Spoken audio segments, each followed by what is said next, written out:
The continuance ring had moved 4 times in 20 years, and every previous location was now a debris field. The delegates no longer asked why they kept relocating. They had stopped asking many things. Sarah von Keth stood at the deposition lectern and watched the chamber fill with the wrong kind of quiet, the kind that comes not from calm but from 17 species simultaneously deciding not to speak first. The translation matrices hummed at slightly different frequencies, each one tuned to a different biological auditory range, and together they produced a layered mechanical chord that visitors always noticed and residents had long since stopped hearing. Keth had been a resident for 23 years. He heard it now. He heard everything differently these days.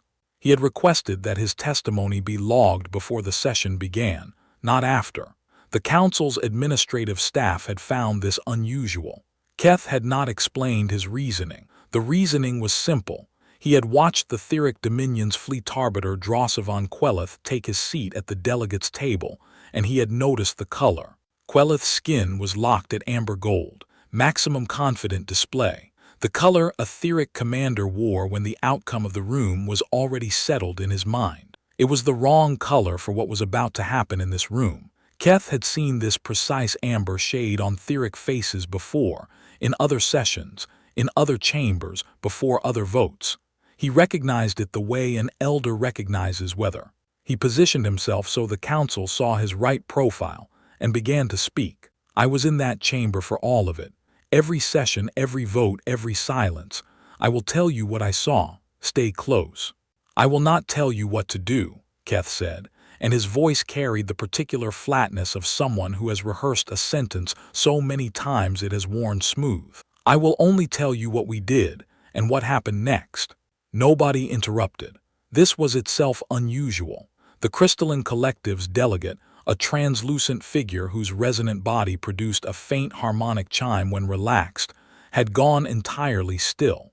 Tactical Officer Vreeth, the crystalline secondee to the Etheric flagship, had reportedly been chiming continuously since the fleet dropped out of transit. The delegate on the floor now produced nothing.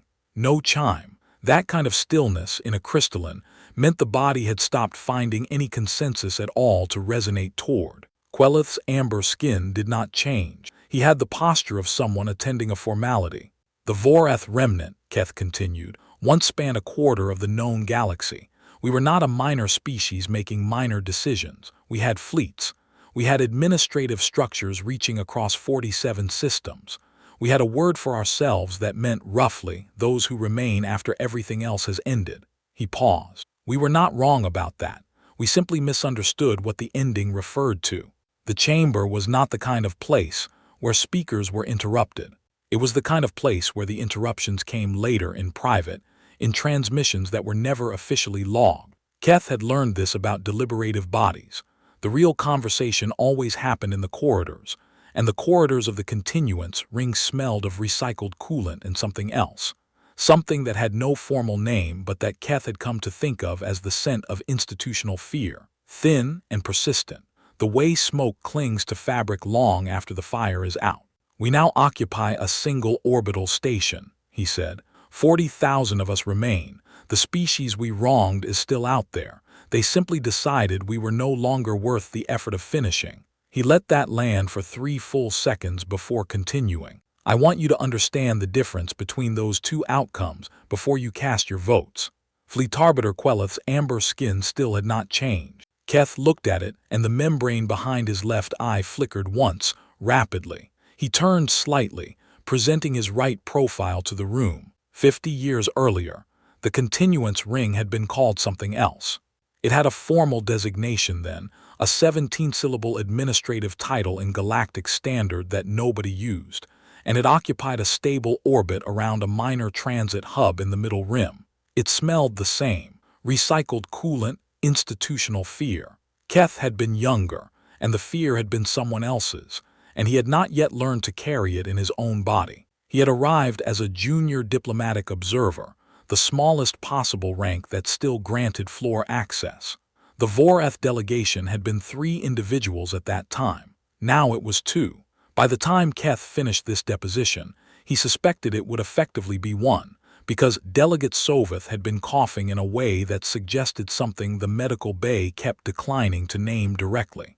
The session that morning had been routine, or rather, it had been the kind of routine that looks exactly like routine right up until the moment it becomes history. The Theric Dominion's fleet had dropped out of transit at 600 station time, 94 vessels, each one displacing more mass than any structure than standing on the planet below. Keth remembered standing at the observation window in the station's upper corridor and watching the formation resolve from sensor blur into individual silhouettes, and the thought that had arrived without invitation was, "This is very many ships for a diplomatic visit." He had not said this out loud. He was very junior. He had written it in his personal log instead, in his own language, in the cramped notation script that Voreth used for private records. That log still exists. He has checked. The planet below rotated without awareness. On the night side, visible even from the station's modest optics, city lights traced the coastlines in thin gold threads. From up here they looked like the illuminated edges of something fragile, a shell held up to light. Quelith had apparently noted these lights in his own log and described them, according to the deposition records Keth later reviewed, as quaint. Quelith had been 43 years old at the time of the bombardment. He would be 187 at the time of the pressure seal surrender. The Theric live long lives. He would have enough years to watch everything that followed, and Keth had wondered more than once whether that had been its own kind of prosecution. On the flagship's bridge, there were two junior officers whose stress responses Keth would only learn about years later from Pineth's report. Tactical Officer Vreeth, the crystalline secondee, had been chiming continuously since transit arrival, the kind of resonance that in crystalline physiology indicates the body has registered something the conscious mind has not yet processed. And communications specialist Andha, a Selveth hive-brood secondee, had her mandibles moving in rapid pattern, the kind that collective intelligence species produce when the distributed network is passing information faster than any individual node can interpret. Both of them had apparently been dismissed by Quelith as anxious subordinates. Anxiety, in his tactical doctrine, was a symptom of insufficient confidence in the mission's outcome. He had given the order to transmit terms at 6:15 station time. The terms were standard Theric conditional surrender format. They had been used, in one form or another, for 200 years without variation, because variation had never been necessary. The format had a 100% acceptance rate across all species classified as pre-FTL for fewer than 50 years. The acceptance window was standard, 1 hour, long enough for the receiving party to experience the full psychological weight of the offer, short enough that extended deliberation, and the stubbornness deliberation sometimes produces, was not possible.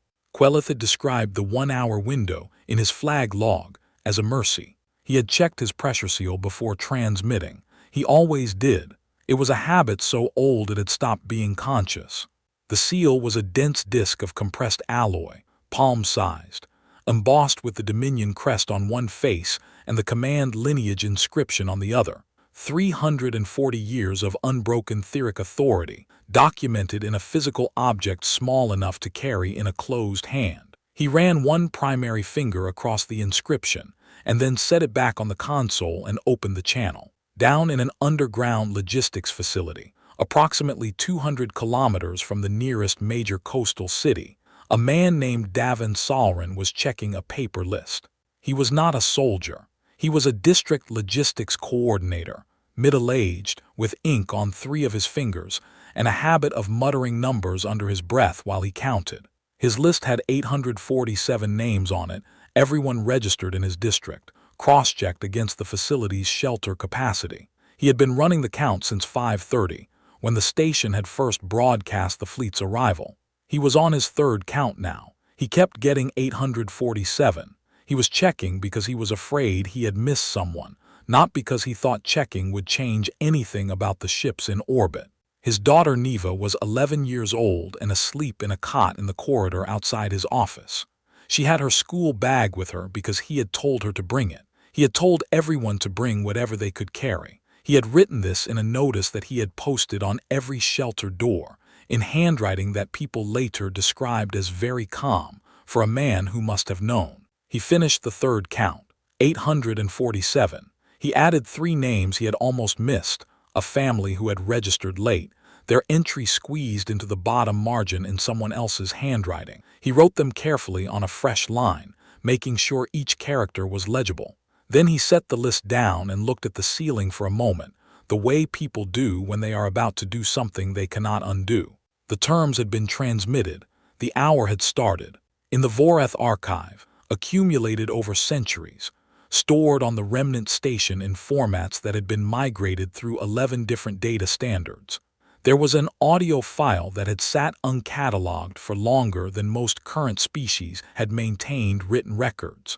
Keth had known about it since his second year as a diplomat. It was one of the things senior Voreth passed on to juniors not as official briefing material, but as context, as background, as the kind of information that makes other information make sense, though it was not always clear in advance which other information it would eventually clarify.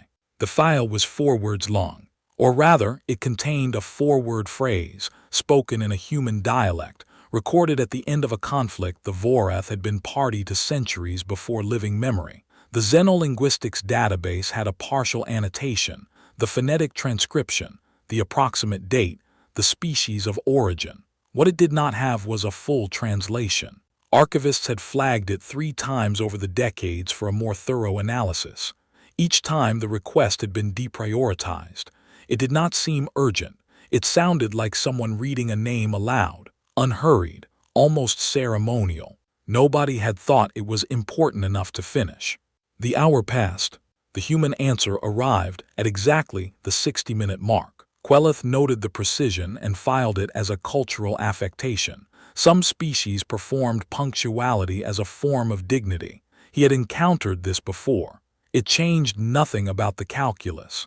He opened the channel and waited for the standard response. Conditional acceptance, negotiation of terms, a request for more time, or, in rare cases, an emotional transmission that his staff would then need to carefully parse for the actual acceptance embedded within it. What arrived was none of these things. The voice was flat. Not robotic, flat in the way that a person is flat when they have moved past fear into something beyond it, some register that does not have a name in etheric emotional taxonomy. The transmission was in galactic standard, accented but fluent. It said no terms are accepted, no counteroffer is extended, this communication is complete. And then the channel closed. Queleth sat with this for 11 seconds. His second-in-command asked, with the careful neutrality of someone who has learned to phrase things carefully around a superior, if they should wait for further transmission. Perhaps the channel had been cut accidentally. Perhaps there was a continuation. Give them an hour, Queleth said. Let them feel the weight of it. Then, no, begin. The bombardment lasted 3 days. 94 ships, coordinated targeting, priority designations, communications infrastructure first, then organized resistance capability, then population centers in the secondary tier where command and control functions might reconstitute. Queleth's tactical doctrine was precise and had been refined across 14 prior engagements.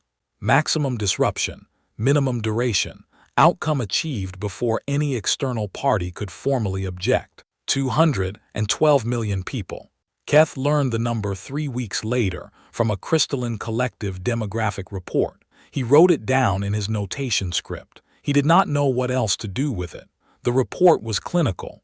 It discussed population reduction percentages and infrastructure damage assessments and projected recovery timelines. Somewhere in the underlying data was a coastal city that had been a specific place, specific streets, specific smells, specific patterns of light on water at particular times of day, and the report did not know how to say that, and so it did not. Davin Salrin's name was on the list Keth compiled later, from the shelter records. He was in the facility when it was struck on the second day. 831 of his 847 were already inside. The other 16 had been retrieved by rescue teams between the first and second strikes, which meant that someone, somewhere in the middle of everything, had still been checking. His daughter survived. She had her school bag, she had the list. When the etheric fleet finally stopped firing, the silence from the planet was not the silence of surrender. Keth would write this in his deposition, 50 years later, and the delegates would hear it, and most of them would not understand what it meant until much later. The silence was the silence of people who had stopped wasting breath on words and had started counting. The counterstrike came 11 months and 17 days after the bombardment ended. Keth was on the continuance ring for the session where Pineth's first report arrived. Pineth, the crystalline collective observer who had been aboard the etheric flagship as a diplomatic witness, had survived the engagement in a rescue pod and had transmitted a full account before submitting to medical treatment. His resonant body had been partially disrupted by the explosion's shockwave. The chiming Vreeth had been doing on the day of arrival, the persistent harmonic that Queleth had dismissed. Pineth described it as the sound a crystalline makes when its body knows what its mind does not yet.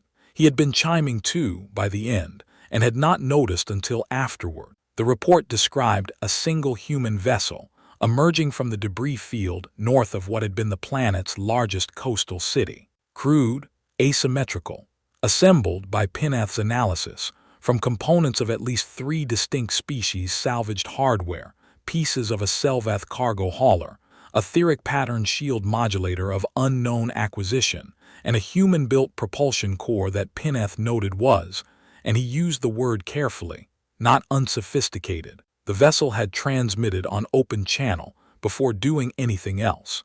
A voice, young, Pineth noted, and he was a species that could read vocal age with some precision, had begun reading names. No preamble, no identification, just names in sequence without pause. Male names, female names, names in at least 6 different languages. The rate was approximately 4 names per second. The voice showed no sign of stopping. The council chamber was very quiet when Keth read this portion of the report aloud. Observer Pineth had noted the name count at 300 when the vessel began its approach vector. He had noted it at 600 when the Unbroken Meridian's tactical systems registered the vessel as a threat and began charging the defensive array. He had noted it at approximately 1400 when the vessel struck the shield generator array at maximum velocity. The Unbroken Meridian, 14 engagements, undefeated, displacing more mass than any structure then standing on the planet below, had broken apart in under 4 minutes. The transmission was still playing when the explosion ended it. Queleth survived in an emergency pod. Pineth survived in another. The pod's emergency system recorded the timestamp of the explosion and the timestamp of the last audible word in the transmission, and the gap between them was 0.4 seconds. Pineth had written this number in his report without comment. He did not need to comment. The name of the young woman who had piloted the vessel was in the shelter records too. She had been on her father's list. Entry number 312. Nobody formally declared a war. This would become significant later. Keth wrote it in his personal log at the time. They are not declaring a war. This matters. He did not yet know why it mattered. He suspected it had something to do with the distinction between a conflict, which has endpoints, and a prosecution, which has conclusions. The difference was procedural and enormous. The council's emergency session in the weeks after Pineth's report was, if Keth was honest with himself, not one of the deliberative body's finer moments. 12 species spoke. 11 of them focused primarily on the disruption to transit corridors and trade agreements in the midrim following the Meridian's destruction. 1. The hive brood of Selvath noted that the vessel had been partly constructed from Selvath origin components and requested a formal inquiry into the supply chain. Nobody, in 4 hours of session, spoke about 212 million people or a transmission that had been still playing when the explosion ended it. Keth spoke for 7 minutes. He described what the Voreth remnant had learned and how, and what was in the archive. He described the forward transmission. He said, as plainly as he could make it, I have been watching a particular pattern approach this chamber for 20 years, and what I saw in Pineth's report is the beginning of it, and I am asking you to consider what the Voreth remnant's current population represents as data. The session chair thanked him for his testimony and moved to the next item. The vote authorizing the Theric dominions continued administrative authority over the prosecuted territory passed with 31 votes in favor, 2 abstentions, and 1 vote against. Keth's was the one against. He walked out of the chamber and stood in the corridor for a while, in the recycled coolant air, and the membrane behind his left eye flickered for a long time. He had positioned himself incorrectly. The chamber had seen his left profile. It did not matter by then. The first strike teams appeared 14 months after Pinath's report. Nothing in the intelligence summaries had predicted them. Not the timing, not the operational precision, not the documentation. The Theric mining complex at Quelith's spine, an asteroid belt operation producing rare isotopes used in Dominion shield systems, had its entire ore processing line destroyed in under 40 minutes by a team that nobody on station had seen arrive. Standard raid post-analysis protocols were initiated. The Theric command dispatched a forensics unit. The forensics unit found, intact and prominently placed in the facility's central server room, a physical document. The document contained 3 items: the specific Theric Council vote authorizing the bombardment, the registration designation of the ship that had targeted Davin Salran's facility on the second day, and the name of the officer who had transmitted the targeting order. Not an accusation, not a demand, a record. Precise, sourced, cross-referenced. The kind of document a prosecutor files before a judgment, not after. 2 weeks later, a Selvath territorial outpost on the edge of the Hive Brood's eastern expansion zone went dark. The team that had entered and exited had bypassed the station's electronic locks without hull breach, not by force but by the locks simply opening for them, as if the access codes were known in advance. The forensics document left behind was identical in structure to the Quelith spine record. Different vote, different ship, same precision. The Council received Keth's summary of both incidents at the next emergency session. He presented the structural similarity without editorializing. He let the document speak. 37 seconds into his presentation, Fleet Arbiter Quelith, attending via remote feed from a Theric command station, said, "This is harassment by a primitive species in the advanced stages of grief-driven irrationality. The appropriate response is a show of force. 3 fleets. Simultaneous dispatch." Keth looked at the remote feed for a moment. He said nothing. He returned to his presentation. 3 fleets were dispatched. They arrived at the coordinates of recent strike activity to find nothing. No human vessels, no evidence of current occupation, no retrievable intelligence. All 3 fleets returned damaged, not from combat, but from what the incident reports described as prepositioned ordnance, placed in locations that suggested the fleet's response routes had been anticipated to within acceptable margin. The Council absorbed this. Then the third forensic document arrived from a crystalline administrative center that had briefly housed the vote authorization records from the bombardment. It had been accessed, cataloged, and exited without a single alarm triggering. Keth read the document carefully. Then he read it again. "The humans," he wrote in his notation script that night, "are not outrunning the fleets. They are reading the orders before the fleets receive them." He looked at what he had written. He sat with it for a long time. Then he added, "This is not a war." The months passed and became years. Years 2 through 5 were a rhythm. Strike, document, withdraw. Strike, document, withdraw. The operations grew more complex. The targets moved up the decision chain away from facilities and toward the specific individuals whose names appeared on the authorization records. Not killed, arrested where possible, documented with prejudice where arrest was not achievable. The Ledger Commission, as the humans had begun calling their prosecution authority, released quarterly updates. These were not secret. They were transmitted on open channel to every registered diplomatic inbox in the continuance ring. Keth read every one. The mathematics were straightforward, which made them more difficult to process, not less.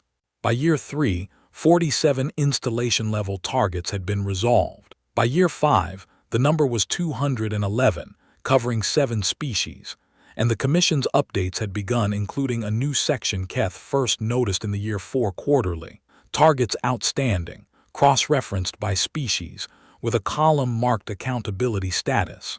The column had 3 values: resolved, pending, cooperating.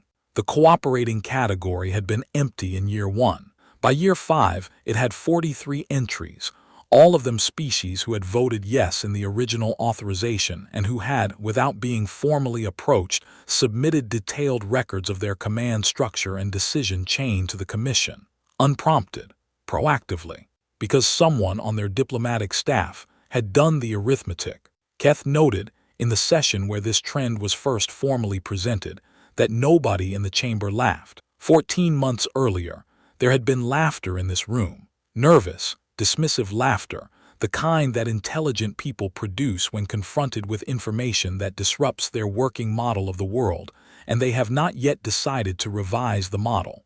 The laughter had been about the word prosecution, as applied to a species that had, until 14 months ago, been classified as pre-interstellar. There was no laughter now. There was the hum of translation matrices and the recycled coolant air and the collective sound of 31 species doing arithmetic. The smartest thing any species does in the next 20 years, Keth said at the end of his summary, to a chamber that was listening in a way it had not listened 5 years ago, will not be fighting. The second smartest will be submitting the paperwork before anyone asks. He did not look at Queleth's seat in the chamber. The fleet arbiter had stopped attending in person after year 3.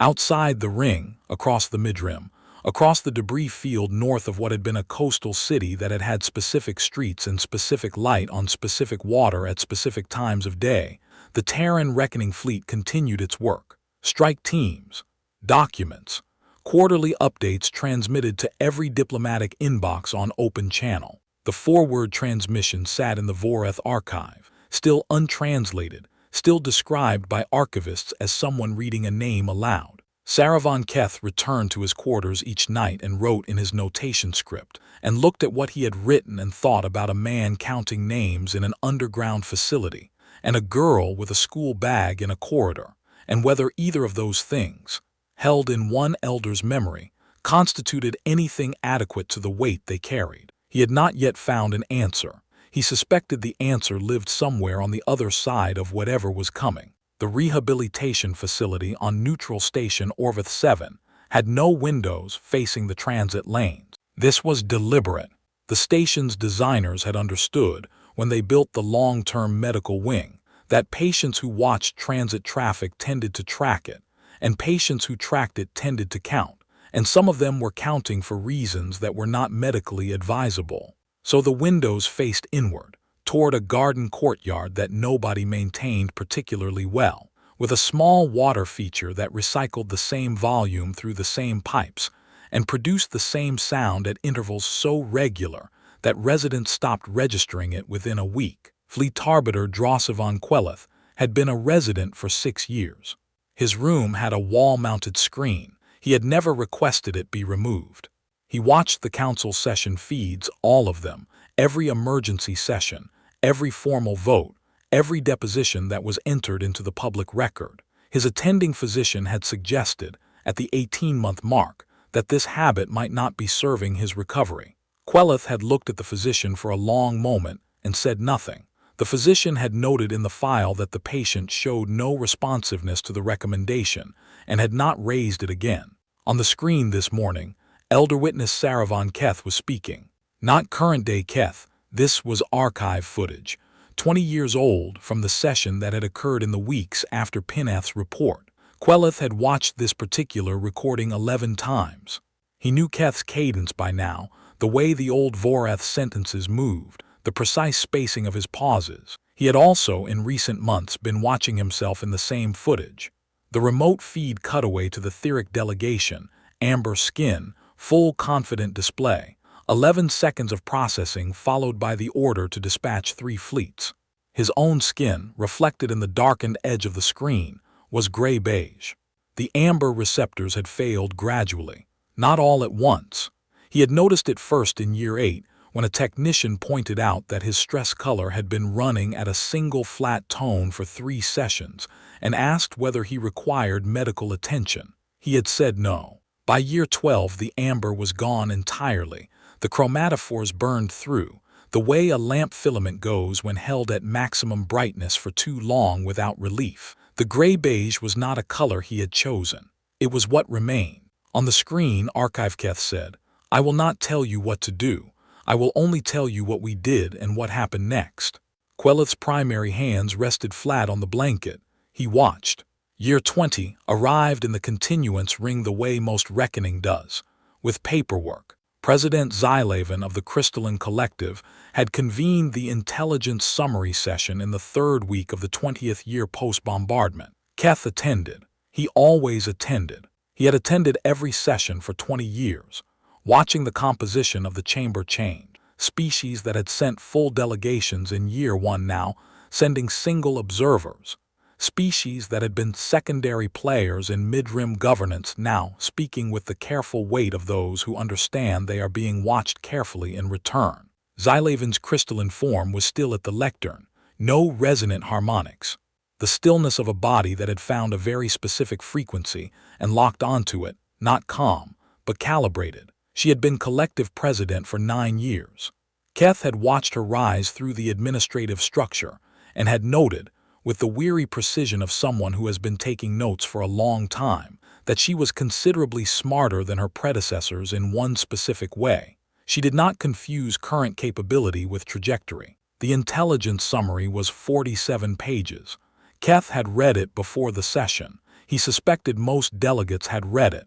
Nobody was looking at their secondary screens. Human technology now exceeded collective standard in 6 of 9 key military metrics. Not parity. Exceeded. The collective's last comprehensive weapons system upgrade had been implemented 42 years ago. The Terran Reckoning Fleet had iterated every 18 months without interruption for 19 years. The summary included a projection curve. Keth looked at the curve and then looked at the ceiling briefly, an old Vorath habit that meant something close to, "Yes, that is what I expected, and it is no less difficult to see written down." Xylaven finished reading the summary and set down her notes. "The Commission has been transmitted a formal ceasefire proposal," she said. "The Council requests the Terran Reckoning Fleet stand down operations pending bilateral negotiation of." The response arrived 7 minutes after the session closed. Not a transmission, a document, physical, printed, delivered by a courier vessel that had apparently been waiting in the system since before the session began. The document was the current ledger, bound. 47 million entries organized by species, then by specific vote or order, then by accountability status. At the front was a single cover notation, handwritten, which Keth read aloud to the reconvened session because his voice was the steadiest in the room. "Ceasefire is not a legal concept that applies to a prosecution." The crystalline delegate's body produced one sharp harmonic and then went silent again. Keth presented the population projections the following morning. He had prepared them himself over 2 nights. Using the demographic data the Commission published quarterly alongside its operational updates. The math was not complicated. It was simply very large and very patient, the way certain kinds of truth are. At the current prosecution rate, all 732 species that had participated in the original authorization vote would be fully prosecuted within the century. Not destroyed, prosecuted. The distinction had become the critical one. The Commission's methodology targeted command structures, decision chains, authorization records, and the specific individuals whose names appeared on those records. Biological populations were not targets. Governments were. Fleet architectures were. The institutional apparatus that had produced the vote was. The hive brood of Selvath had, by year 20, lost 60% of its territorial governance infrastructure. Not 60% of its population, 60% of the distributed Queen consensus architecture that made coordinated Selvath decisions possible. They were not dying, they were becoming very, very difficult to govern. Several species were facing what the Commission's documentation called administrative extinction. Keth explained this phrase carefully to the chamber. Administrative extinction meant that your species would persist, biologically intact, but your government, your command hierarchy, your decision-making institutions, and your authority to speak for your people in any formal galactic context would cease to exist. You would still be there. You would simply have no collective voice anymore. He watched the chamber absorb this. Then he said, 12 species not on the ledger have, in the past 30 days, submitted formal cooperation agreements and requests for neutral status. Unprompted. No contact from the Commission preceded these submissions. They did the arithmetic themselves. He paused. The smartest thing any species in this room can do in the next 20 years is not fight. The second smartest is submit the paperwork before anyone asks. One of the 3 species that submitted cooperation agreements that afternoon was a minor midrim polity that had not been on any ledger, had not voted in the original authorization session, and had no direct connection to the bombardment. They submitted anyway. Keth received their documentation in his inbox the following morning with a cover note that said, in translation, "We were not involved, and we want that formally recorded, and we are prepared to assist the Commission with any archival requests at any time." He wrote back, "Noted and thank you, and the record will reflect your cooperation." Outside the ring, the Terran Reckoning Fleet's quarterly update arrived the same afternoon. Keth read it in his quarters. The document was 31 pages of operational summaries, accountability status updates, and resource allocation reports written in the Commission's characteristic prose. Precise, declarative, utterly without sentiment. There was a section near the back that had been added starting in year 16, and that Keth always read last, because it required a particular kind of steadiness. It was called the Restoration Report. It documented human population recovery rates and infrastructure reconstruction progress and ship construction numbers. Human population had reached pre-bombardment levels in year 18. Ship construction rate was accelerating every quarter. Keth set the document down and looked at the water feature in the courtyard outside his window. The Voreth Remnant Station had a small one, built by a delegate who had died before Keth's tenure, and whose name he knew but rarely said aloud. The water recycled through the same pipes at the same intervals. He listened to it for a while. He thought about what it meant that a species had absorbed 212 million dead, and returned to that number in 18 years, and was now building ships faster than they had before it happened. He thought about the word trajectory. He went to bed.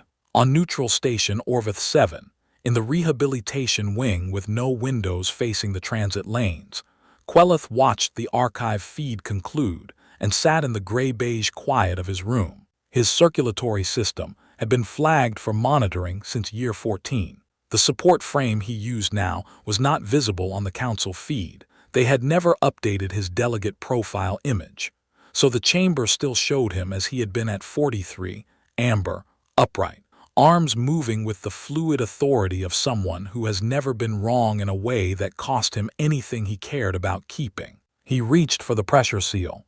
It was on the table beside his bed. He had kept it there for 20 years.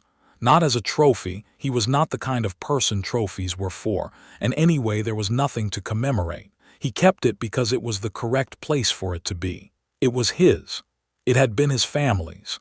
340 years of command lineage, documented in a palm-sized disc of compressed alloy. He ran one primary finger across the inscription, the way he had always done before transmitting, before deciding, before any moment that required him to be certain of what he was. He was not certain of anything anymore. The screen was still on. He had not turned it off. The archive feed had ended and the live session queue had loaded in its place, and Keth's current deposition, the one happening today in the chamber, the formal testimony being entered into the permanent record before the vote, was playing on a 3-minute delay. Queleth watched the old Voreth speak. He watched himself in the frame's background, sitting at the Theric delegation table with his skin at maximum confident amber, and he thought about the order he had given with that particular certainty running through him, and he thought about 14 engagements and a ship that had been considered unbreakable, and a transmission that had still been playing when the explosion ended it. He had read the name, entry 312, in the shelter records. He had looked her up in year 4, when the Commission's operational updates began including names. He set the pressure seal back on the table. He picked up the communications terminal. The message he sent took 11 minutes to compose. Keth received it in his personal diplomatic inbox at 22:40 station time, flagged urgent by the routing system because the sender's identification code still registered as active Etheric Fleet Authority, which meant the system didn't know what to do with it, which was perhaps appropriate. He read it once. Then he forwarded it to the Commission's documentary coordinator with a single line of annotation: "Received tonight, unsolicited, recommend formal witness status." He did not sleep particularly well after that. The membrane behind his left eye had been flickering intermittently for 3 days. At 3:40 station time, the continuance ring's internal alert system registered an incoming transmission on the open diplomatic channel. Most of the delegates were asleep. Not all. The Selvath observer had been awake, running colony network communications on a secondary screen. The crystalline aide who managed Xylaven's overnight correspondence was at her desk. 3 security staff on the lower level were running a standard rotation check. A maintenance technician in the coolant processing corridor had his earpiece in and his head down, recalibrating a valve that had been slightly mistuned for weeks. Within 4 minutes, the first delegate staff member had woken their principal.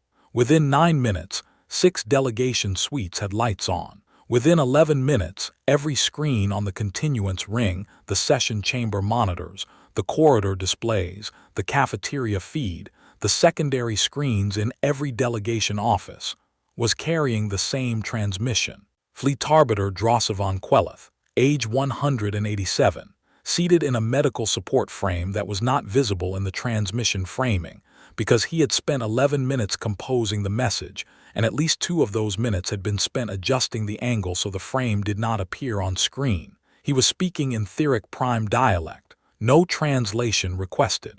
He knew who he was speaking to, and it was not the council. His skin was gray-beige.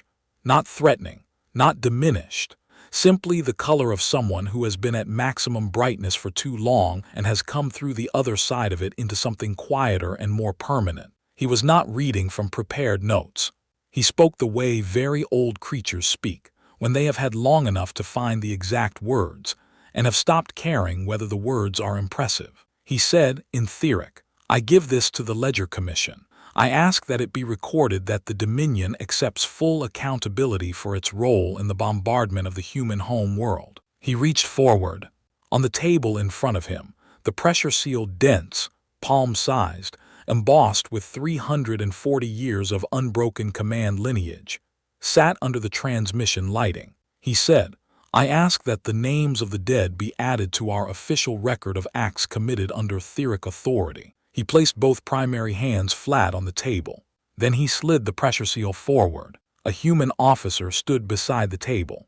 She had been there for the entire transmission, hands behind her back, eyes on the camera, not on Queleth. She had the stillness of someone doing a very ordinary task that happens to also be historic, the posture of a person for whom the weight of the moment is not the interesting part, because the interesting part was decades ago, and she has had time since then to decide what she thinks about it. She picked up the pressure seal without examining it. She did not turn it over.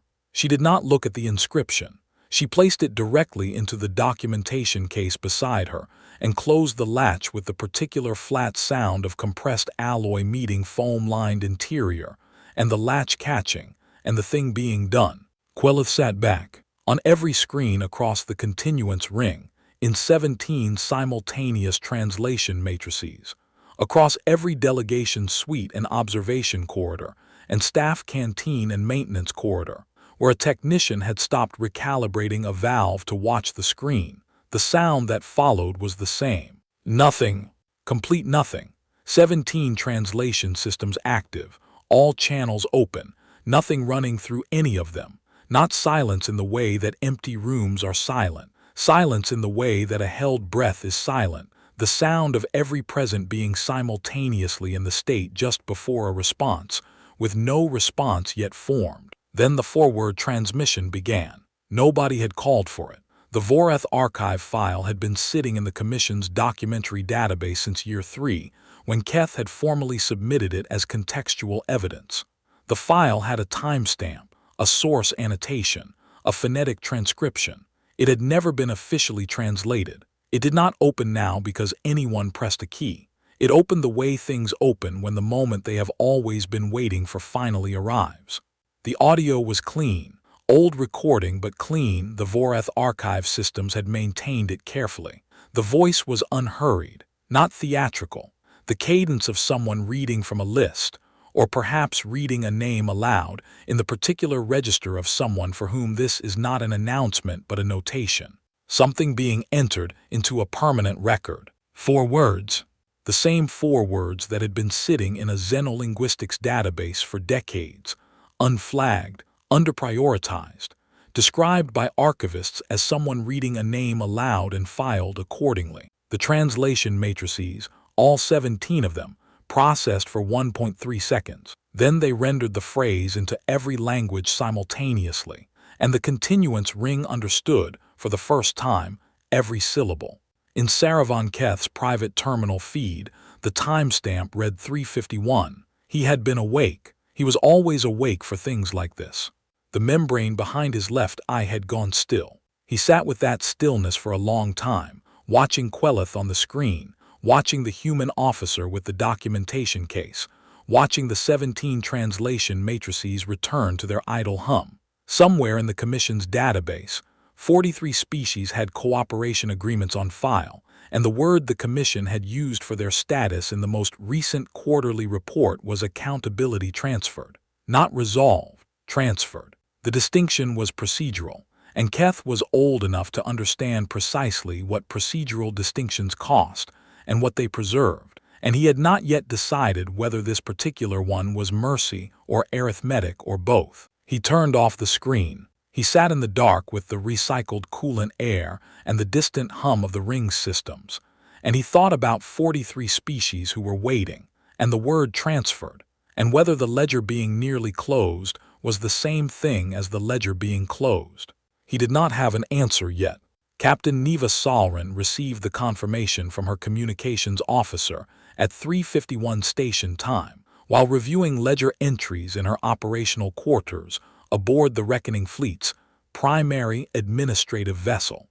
She did not look up immediately. She was on a page. She finished it. 3 columns: name, accountability status, resolution date. Precise, unambiguous, the kind of record that does not require interpretation. She ran her thumb across the bottom of the page the way she always did at the end of a page. A habit so old she no longer noticed it. A gesture that had belonged to her father before it belonged to her, and that she had apparently inherited along with the paper, and the handwriting, and the understanding that some things should cost effort to carry. She looked up. Her communications officer was watching her. A young man, 3rd-year fleet assignment, who had learned in his first week that the captain's response time to news was not a measure of whether she had heard it. "How many remaining?" she said. Not a question. The inflection of someone running a count. 43, Captain. All submitted cooperation agreements. Commission has accepted accountability transfer on all 43. She nodded once. She closed the ledger.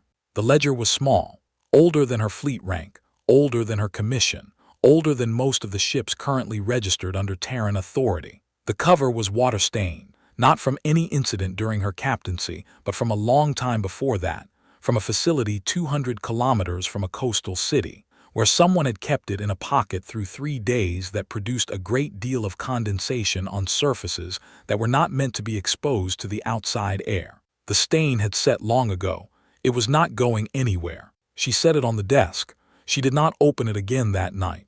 The continuance ring's formal session convened 4 hours after the transmission, at 7:50 station time. President Xylaven called the session to order.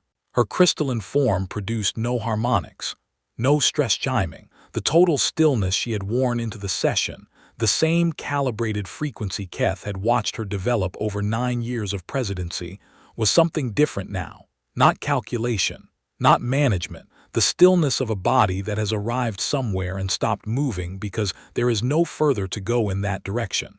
She did not speak about the transmission. She read the formal agenda item. The Council is invited to vote on formal recognition of Terran sovereignty over all territories currently under Ledger Commission administrative jurisdiction, effective immediately upon passage.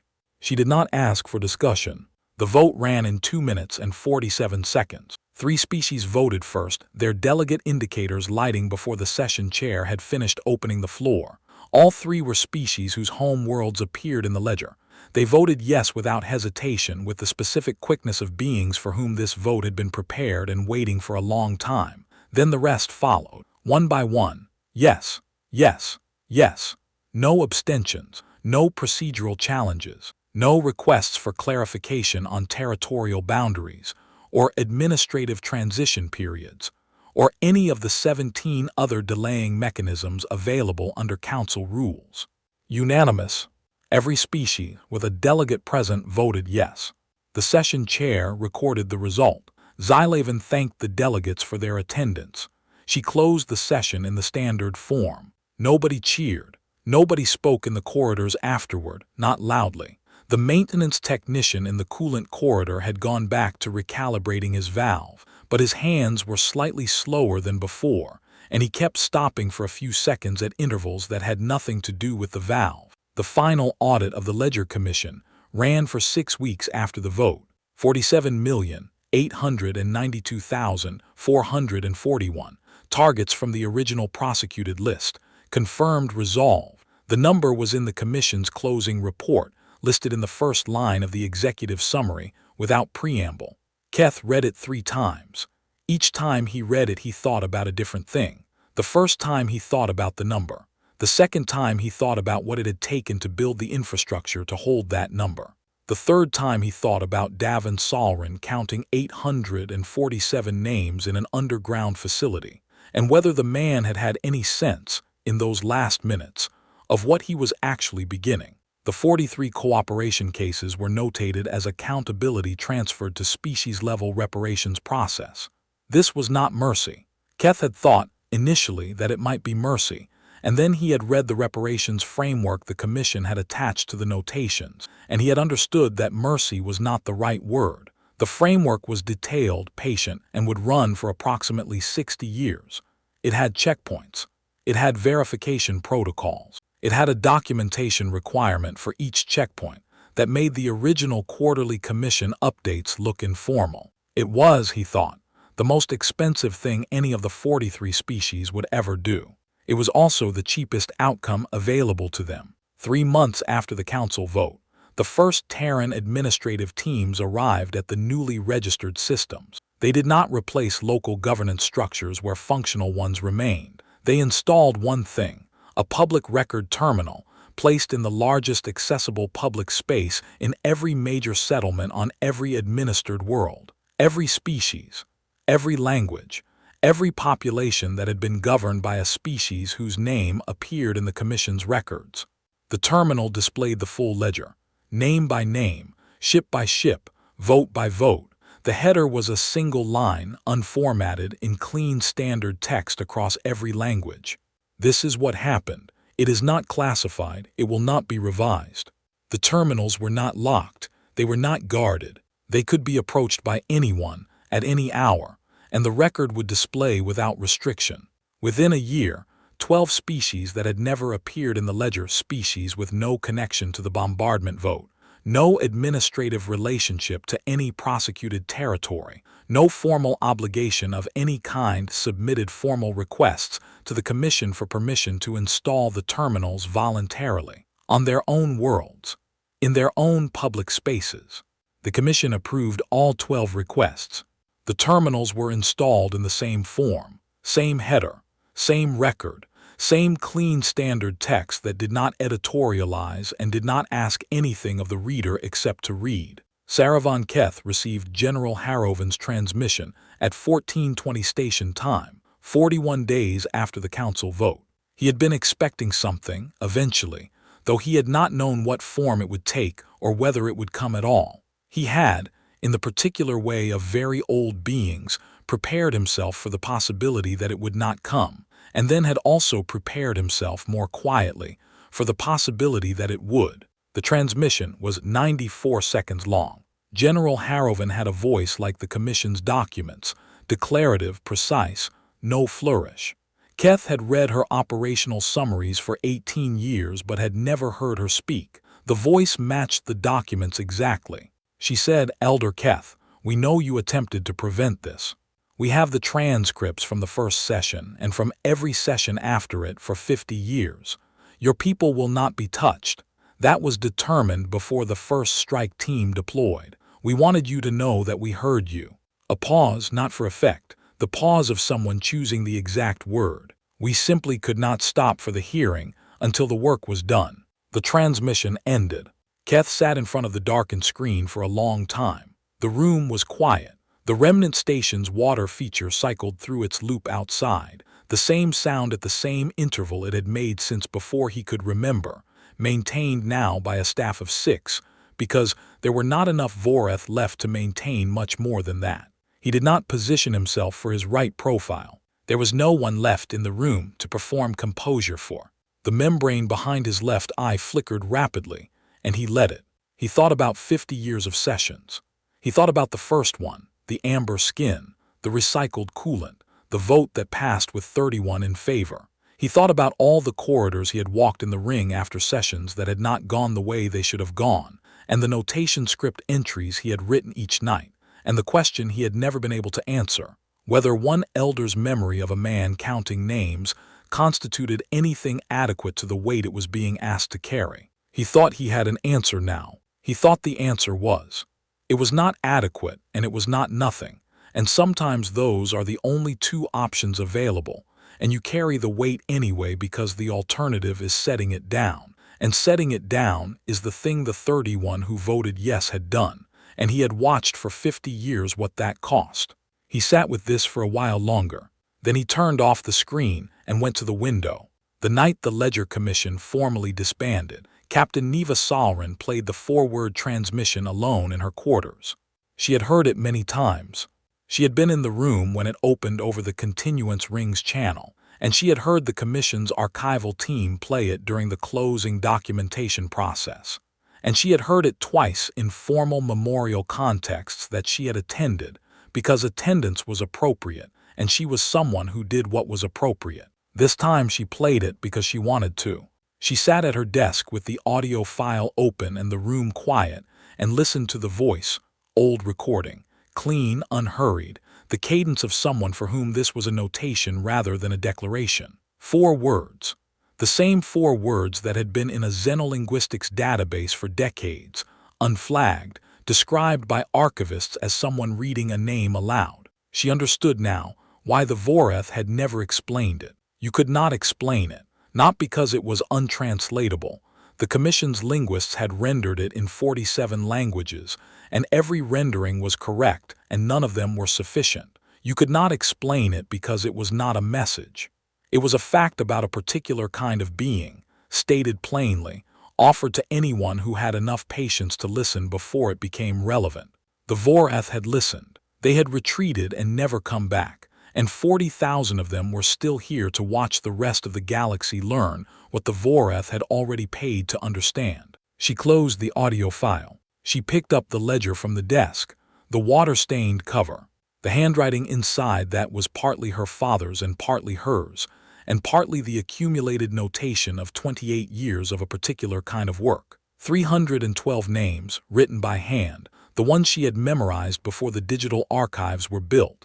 The one she would never transfer to any database because some things should cost effort to carry, and the cost was the point, and she had always known that, and her father had known it first. She placed the ledger on the shelf above her desk. She did not open it again. Across 17 star systems, in the largest accessible public spaces of every major settlement on every world that now flew a Terran registration flag, the terminal stood in the quiet of local nights and local days, displaying the same record in the same clean text, unchanged, unguarded, requiring nothing of anyone except the willingness to read. Some people stopped. Some people stood for a long time. Some people brought their children and pointed at a line and said something in their own language that the children did not fully understand yet and would spend years understanding later. In a rehabilitation facility on Neutral Station Orvith 7, a window faced a poorly maintained garden courtyard, and a water feature recycled the same volume through the same pipes, and a gray-beige figure sat in a support frame with both primary hands flat on his knees. not watching the screen, looking at nothing in particular in the middle distance of a room that smelled of recycled air, and the particular quiet of a very long life arriving at its final accounting. On the shelf in Captain Sauron's quarters, the ledger sat closed. The water stain on the cover had been there for 50 years. It was not going anywhere.